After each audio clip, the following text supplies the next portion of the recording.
everyone, my name is Shelby and this is the YouTube series where I reveal what's inside these mystery pottery molds I found on Gumtree.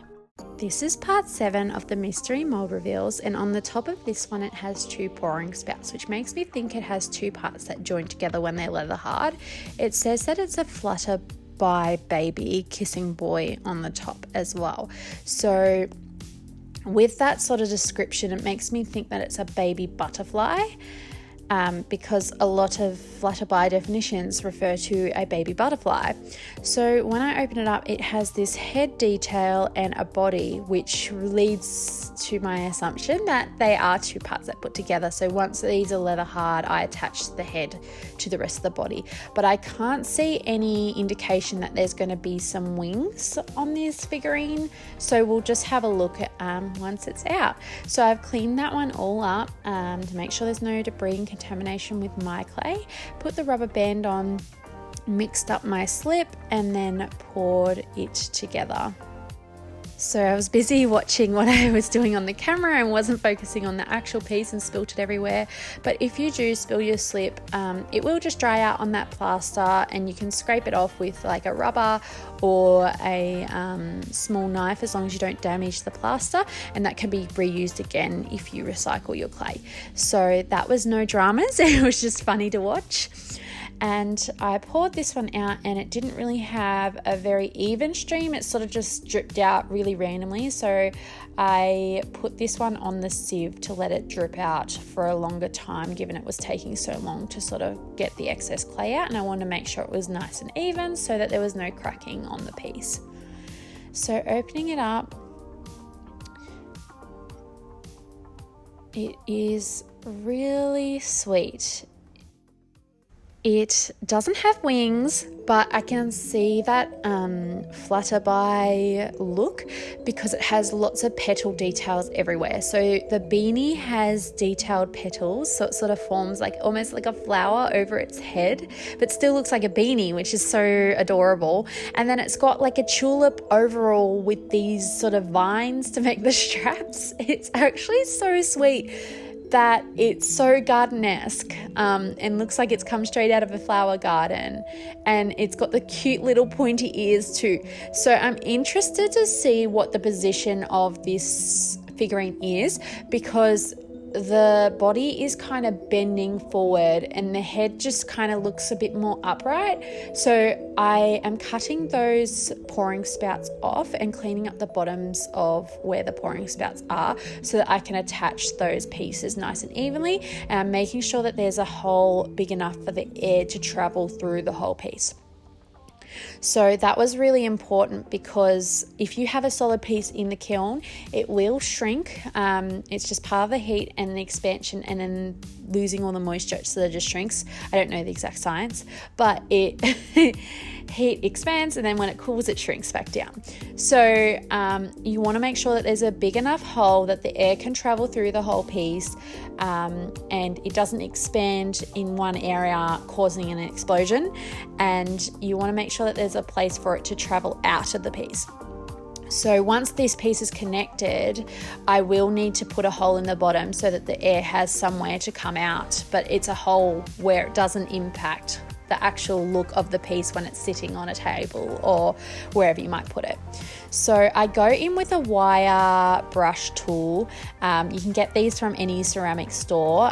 You can even use just like a pin needle tool or a fork, whatever you've got. I just use this because over time I've adapted, and it's a lot easier to use than a pin needle tool, because you sort of only do 1 stroke to get like 6 strokes. So I make sure it's nice and coarse so that it has a lovely texture, so that it will mesh together with the 2 pieces and it will connect like glue. So I add a watered down slip like what I poured into the mold, and I put it on both sides, and I gently push and wriggle that meshing to make it sort of glue onto each other. So in I go with that little hole in the bottom for the air to escape. And a few of you suggested that I should maybe turn these into salt and pepper shakers. And I didn't realize before when I was doing it, but that is a fabulous idea. And now I want to go back and make some more of these and do them as little salt and pepper shakers. Because could you imagine those on a little cottage dinner table? So cute. Anyway, back to the video and me stop fantasizing about little elf Flutterby salt and pepper shakers, which would be really cute.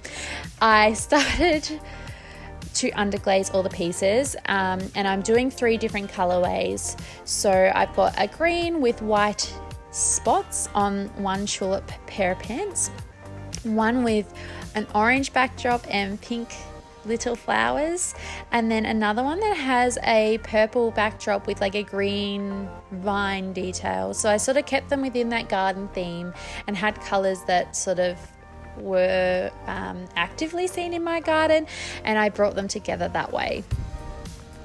So for these, I did really want to keep them quite simple, so not to overdo it and just sort of let them speak for themselves. Like the charm of these, I don't really need to add much to them to make them super cute. They're already so cute, but I do add my little cheeks, the pink details, as well as the patterns on the pants was how I was sort of just bringing my own flair onto the design. And then when I went in the beanie, because it had these sort of leafy details and it looked like a flower sort of spraying on top of its head. I don't know whether you've seen those ducks wearing the flower hats, but it sort of reminded me of those ducks. I need to put a photo in so that you can see. Here it is. But I went and did sort of like a flower petal hat on these guys because I thought it was so cute, and I just had to do it because it was there. No method or reason, just cause. So in I go with like the last sort of details, and on the mold itself, it had sort of like an indent of where they wanted you to paint the eyes. And I've noticed that with a few of the molds, they have sort of indents of where you should paint it. So sort of for like an amateur painter that's not really sure what their style is or or how to paint sort of facial details, or, someone that's still learning the craft. But I went in and sort of did my own eye shape because that's like the eye shape that's like real signature to my work and what I've come to love doing. So I did my own instead, and I popped them through for a bisque. And I always bisque my work. I usually I'm usually greenware. I paint with underglaze, bisque, and then I glaze, and that's just personal preference. So into the glaze it goes. And sometimes the glazing's scary because you feel like you're losing all your work because it goes white, but that's just to put that clear gloss on it, and it's to smooth everything out and protect all the underglaze from marking and just to protect it in general and to create longevity of the piece. So in it went for that glaze fire, and I'm a bit nervous because they are a little bit rocky on their feet, even though I tried to keep them really level when I was making them, and when they were at greenware stage they are a little bit rocky. So I am literally having my fingers crossed that none of these fall over in the kiln glaze firing. So I started pulling them out and one fell over onto an echidna. It was okay though. It only just sort of fell over at a point where the glaze was still kind of melted, but not enough that they attached to each other. But I was very, very nervous when I saw that. But yeah, when I pulled them out of the kiln, they just would not stand up anymore. So I went in with some sanding and tried to flatten those feet out. I'm not sure why it changed because they were flat when I made them. They were standing up when I made them. And then when I went through the bisque, they were sort of a bit wobbly. So maybe I should have sanded then. But yeah, here's where it fell. You can see it on that forehead. That's where it fell into the echidna. The echidna was fine, but this one wasn't.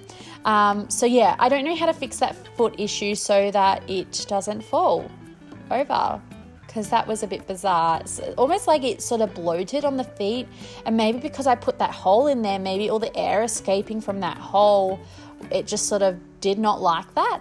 I don't know. I might, even if I try doing a salt and pepper shaker with these, maybe it might change that sort of bloating of that bottom foot. And because some of the air can escape through the top, it might be fine and it won't change the shape of the feet. But anyway, I am waffling about what happened instead of going, oh my gosh, look how cute these are.